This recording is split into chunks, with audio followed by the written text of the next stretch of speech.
happy Friday, and thanks for spending the week with us here at the Rocketeer Minute, where each and every day, Monday through Friday, we go over 1 minute of the greatest adventure movie Walt Disney's ever made, the 1991 Joe Johnston-directed feature, The Rocketeer. I am one of your hosts, Jim O'Kane of TVDads.com.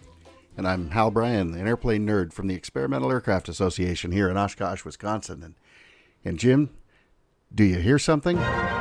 You're listening to a special Billy Campbell episode on the Rocketeer Minute. Ladies and gentlemen, Billy Campbell. Oh, it's that music again. Yes, the triumphant fanfare. Well, And the more you roll your eyes, the bigger we're going to make it. I'm going to get a complex of some sort. Wow. And I do want to thank one of our listeners and a good friend of mine, Jordan Rich, from he's the announcer for the Boston Pops Orchestra, who does that fantastic, his basso profundo, or maybe baritone, that voice that comes in to welcome our own Billy Campbell right here to the Rocketeer Minute. And we're back still at the Bulldog Cafe out there in the Orange Groves. That's right. And poor Malcolm is trying to apologize for getting soup on Clifford's girlfriend's blouse. I mean, we've all been there, right? Yeah. Yeah, who hasn't done that? Oh, well. So, he's just kind of very, very sad about the whole thing. And he gets to act and remorseful, and he's got to figure out some way, which is going to set up major plot points in the next 10 minutes of this film, of what Malcolm's going to do to repair the damage of what a plane did to Cliff's girlfriend. Yeah, you can really see the wheels turning as Billy, as you walk inside, and Eddie Jones is still just sitting there. And I always forget, but other than this, I know Eddie Jones best from Lois and Clark as Jonathan Kent. And he was great in that. He is one of those guys, Billy. Yesterday you were tossing around the word avuncular, and yes, boy, he just exudes it, doesn't he? Doesn't he though? Yeah, I really was very fond of Eddie. Oh, and he's still got a career going. That's great. You know, it's so hard in this business with so many different things going on. They want younger and younger people, but you need the good characters in there. So we leave the Bulldog for most of the rest of the movie. I think we're gonna catch up with it at the. Oh no, actually we're not. We're gonna be back for some fighting. Right, and not before Billy taps Eddie on the shoulder with a hamburger. Yes, great little bit of business right there. Yeah, it's in another podcast that I completed, the Airport Minute.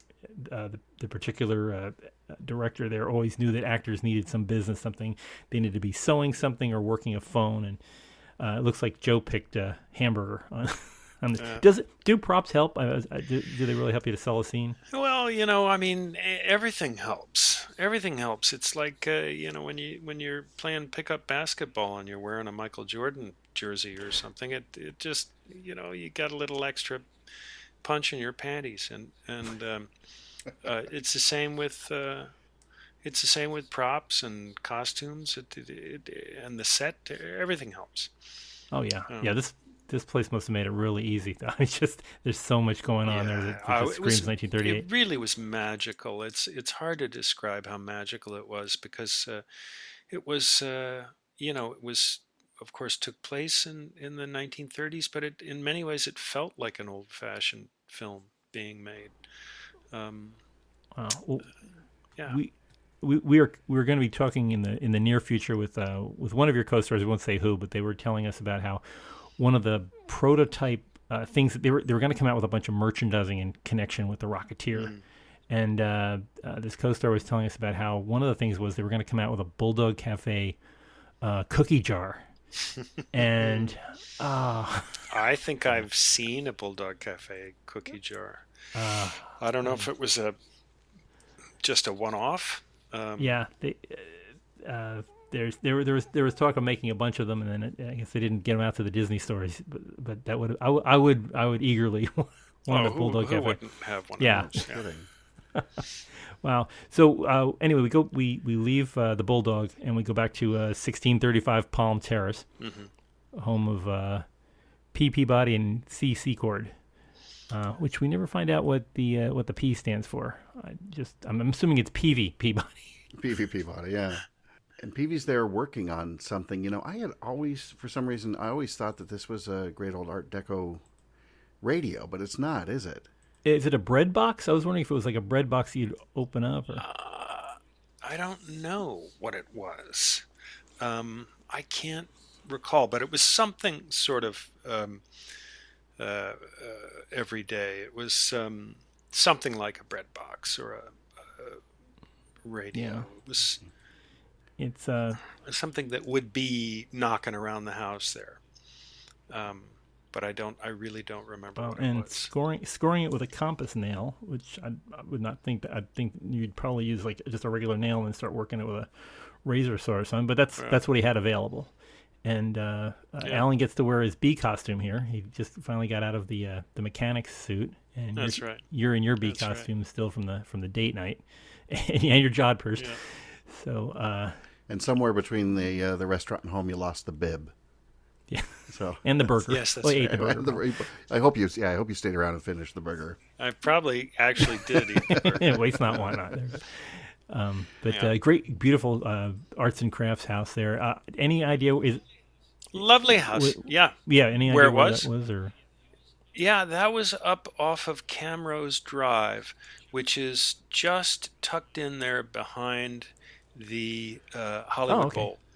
So yeah, it's shot around the same time with the Griffith Park stuff. I guess you could just move it all around a couple blocks away. And yeah, I think we had a couple of nights in that house because we had the big shooting scene and all that stuff. And as I recall, that was all on location as well. I think we used that house for the interiors, exteriors, everything. Wow! Was this a built project or was this an existing house that? I think it was an existing house. I just didn't know how the owners felt about turning it into a gazebo. I just. I don't know. They pay them enough money, but they put all those. They put all like fake siding on to make the bullets go off, and a fake piece of ceiling inside for him to stick my head through and all that kind of stuff. So, but as I recall, we were on location for that all of that was shot there, even the interiors. Wow. Yeah. Great looking place. So, Billy, I had a quick question, and I think Jim has a much stronger background, sort of the mechanics of filmmaking and things than I do, but I've always been curious about ADR, the additional dialogue stuff that's done, and it may not apply at all to this minute, where most of you it's inside and you're on a set, but in a typical production like this, if there is such a thing, how much do you have to do to go back to, or how much time do you have to spend going back and recording dialogue that was recorded live, but then you've got to have a recorded clean version of it? It really depends. It's sort of production specific. A really, really good sound person can manage to get good sound, and but even the best sound person can't do very much about, if you're shooting somewhere near the airport and you got planes going by every minute and a half, there's not much to be done. So it really varies greatly. I've been on some productions where I had to do next to nothing. Some series that I had to do next to nothing the whole season. But really, and then other projects where it was just I looped almost every line. So interesting. And what's that process like? You're going into a booth somewhere, and you must have a clip of the scene. Because you've got to match the cadence and everything, and then you've got to just imitate yourself. Yeah, it's actually a lot of fun. But you do. They send a film clip, and you stand in a studio in front of a microphone, and you give it several whacks, and it's kind of a fun opportunity to tweak a performance or a line reading. Anyway, I like it. I enjoy it. It took a little getting used to, but now I enjoy it. When you were shooting this back in 1991, this would be just about the verge of when people started doing video playback for you'd watch a video version of what had just been shot. Did you review? I guess you wouldn't even call them dailies. Did you review like rushes after the performance just to see it, or did you? No, I don't think I did. I can't really remember. No, I don't think. No, not on this. And generally, I prefer not to do that. I have a tough enough time as it is, trying to not be self-conscious. And when I see something, there's no. It's funny because most people don't. Even I don't. Even if you do it for a living, you don't notice that. When you see a film and you see two people talking to each other, unless they're in the shot with each other, in a single shot talking to each other, they're never talking to each other. Like, you've got one person on one side in one shot who's talking, and then you've got the other person on the other side talking, and they wasn't, when he was talking, it was another half hour before the camera turned around and filmed the other person talking. So they're actually not ever talking to each other unless they're both in the same shot. And it's a very very strange thing. So in the previous minute, what we talked about yesterday with you and Jennifer Connelly in the diner sitting across from each other, and we're seeing it over her shoulder, then sort of over your shoulder, seeing that back and forth. Is she even giving you the lines to play off of? Oh, yeah. You just I mean, almost any actor worth their salt does off camera for the other actor in the scene. Sure. It's only the real pricks that don't. I mean, it has to be said. You sound like you've had a lot of experience with that. No, I haven't had a lot of experience with that, thankfully, but I have no patience for it. That's for sure.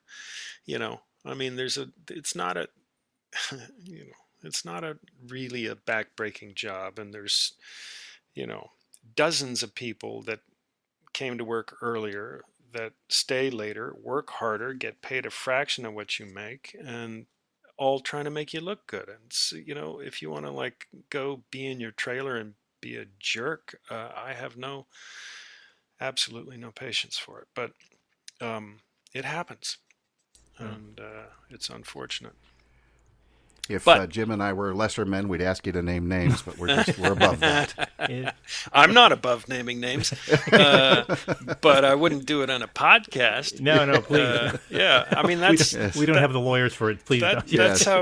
That's how karma gets around. Yeah. If you want people to say nice things about you, we'll buck up and do your job.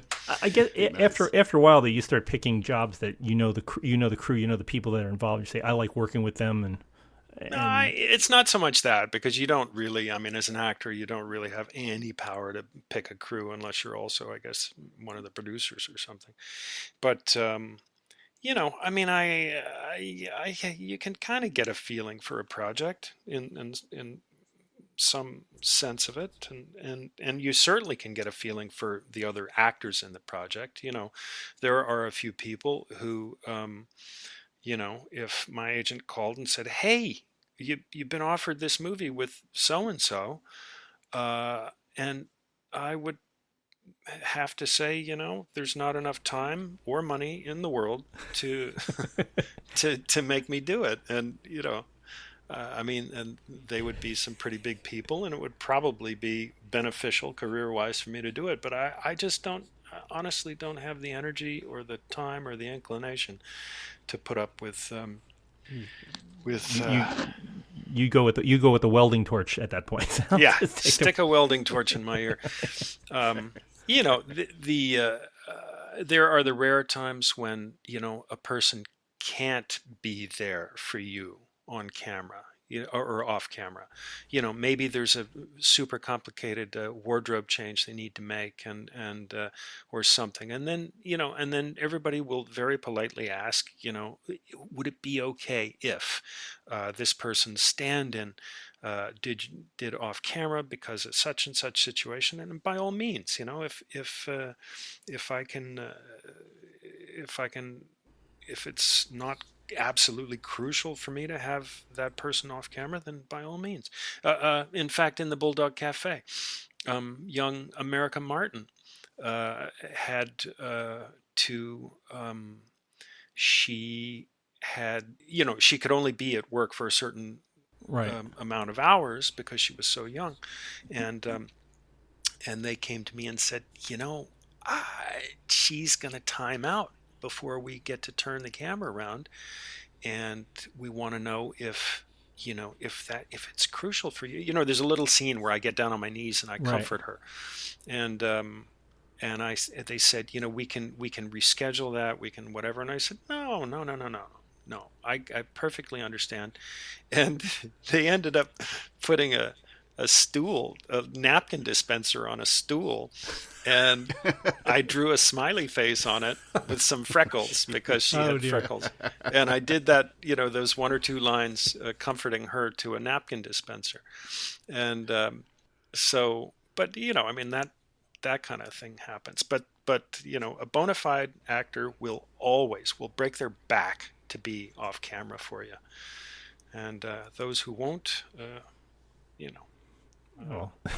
I got nothing good to say about it. Well, and very illuminating. This was good. But one of the people that we know you've never had a bad time with is your co-star here, Alan Arkin. He does such a fantastic job, and the two of you just feed off each other in getting the scene across. He is a delightful human being. And he does this scene without really looking at you. He just, he's looking at the bread box, and he's hilarious in this scene. He's absolutely hilarious. And he made up that line about Flora Maxwell. Oh yeah. Yeah. Oh really? Yeah. Yeah. That was his ad lib.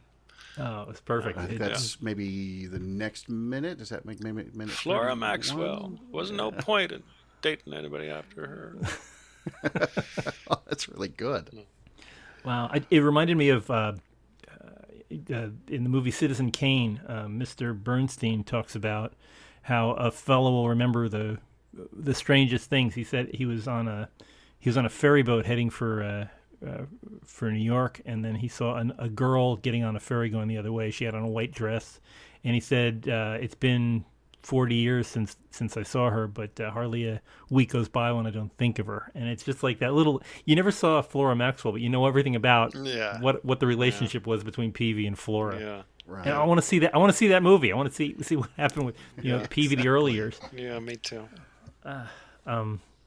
Just great. Yeah, and this whole scene, the back and forth is nice. And you learn about both characters, that they're both, they both seem to have girl trouble often, and it's kind of the engineering got in the way. Their priorities kind of get flopped around when they're around the women they care about when they're not, and it just hasn't gone very well.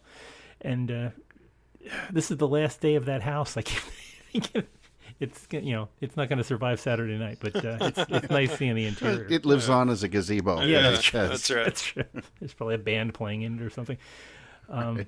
But and right here there's the Chekhov's line about hanging the shotgun on the wall that you're going to use in a later act. We get to see that nice fringed lampshade in the background. That's right. While they're sitting and talking, just about the right height to hide something. Yes. So if you show a fringed lampshade in the first act, it better go off in the third. Yeah. Where is the jetpack right now? It's still in Peavy's duffel bag, I think, right? I think so. Yeah, because we're going to see it. We're going to see it when Lothar shows up a little bit later. That's right. So is that the same night? I can't remember. It's the following. It's Saturday. That's right. Saturday is when it comes out. Because this is the end of Friday, October 14th. And one thing I did find out in looking up all these things, the day this is going to end on a Sunday, and the day after The Rocketeer ends is the birth date of Evel Knievel. So that's kind of strangely perfect for that. There's some wonderful obscure trivia. Yeah, but I had to tell you, I watched the entire movie again last night, and I keep thinking to myself, I don't have to watch it anymore. I know every minute going on, but as you watch the whole thing again and again, it just kind of the rhythm of it really flows. Billy, when is the last time that you watched The Rocketeer in its entirety? Do you remember? Oh, geez. I don't think it was all that long ago. Maybe a year or two. Yeah, it was relatively recently. Well, hopefully you don't get as cringy watching it now than you did when it first came out. I don't. It's just full of great memories for me. Full of great memories for me. I mean, it was just such a wonderful time in my life, and so exciting, and so just everything about it. I mean, every scene. I remember where we were shooting. I remember how I felt and what was going on, and even what they had at the craft service table. Yes, I don't quite remember that, but I do remember pigging out quite a bit.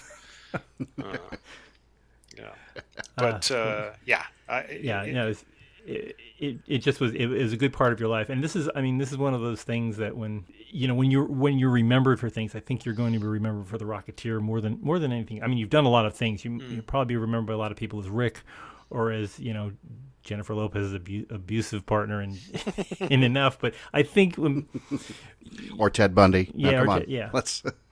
TV's Ted Bundy was not. Yeah, no, I really think that people will be talking. When they refer to you, they'll say, remember The Rocketeer, that guy. And so, I don't mind that. I don't mind that for sure. I didn't realize until we started getting heavily involved in researching these things. I didn't realize that people that are fans of The Rocketeer are known as finheads. I never heard that before. What? That's a first. That's a first for me. That's. I just came across that one fairly recently myself, looking around. There's a website out there called the Replica Prop Forum, which is what led us to a guy named Ryan, who's recorded an episode with us, and we hope to have him back. He was an extra, and then in the Santa Maria scenes, and then now has his own special effects business. I'll be darned. And but they're known as. Just happened to find a post of him out there, and they're all talking about it. You're a finhead, I'm a finhead. I'm just getting started as a finhead. So that's fantastic. I guess that makes me the original finhead. You're the king of the finheads. Yeah, you're the king of the finheads. From the film, we thought you were just a chowderhead, but no, you're a finhead. Wow. You're a finhead, a chowderhead, a dope, according to Margot Martindale. Yeah. Wow. Lots of effects. And a flyboy, according to the FBI. And a flyboy, yes, who hangs one on people's kissers. Yeah. Wow. But this again is an interesting minute, and we are going to have many more interesting minutes coming up in the future. So we want to do this in small doses, but you will return, like it says at the end of James Bond movies. You will return in a future of yes, Billy Campbell will return. I will return. I can tell you that right now. This is it's just a hoot, boys. It really is. It's a lot of fun doing, and you have turned this whole thing on its ear. We were wondering if we were ever going to be able to figure out where did this happen, where did that happen, and you've got the inside dope on all of it. We will have more interesting adventures in the near future. So for folks wanting to join the adventure, we are available on a bunch of different social media. Of course, we have Twitter with Rocketeer Minute, on Facebook. You can go to facebook.com/Rocketeer Minute. You can also join us at the big site, rocketeerminute.com, where we've got all kinds of past episodes and current episodes and pictures and multimedia about the episodes that we're talking about. Join us on iTunes or Google Play. Type in Rocketeer Minute in the search bar, and then please subscribe. You will get us every single day, Monday through Friday, with a fresh new episode like next Monday. So make sure you go out to either of those two fine social media distributors and get this thing every day. So join us next week. Billy might be back next week or the following. He'll be on at random times, but we'll be talking a lot more in the near future. Yes. So please join us here every day, Monday through Friday, on the Rocketeer Minute. So until next time, over and out. It's my pleasure, boys. Over and out.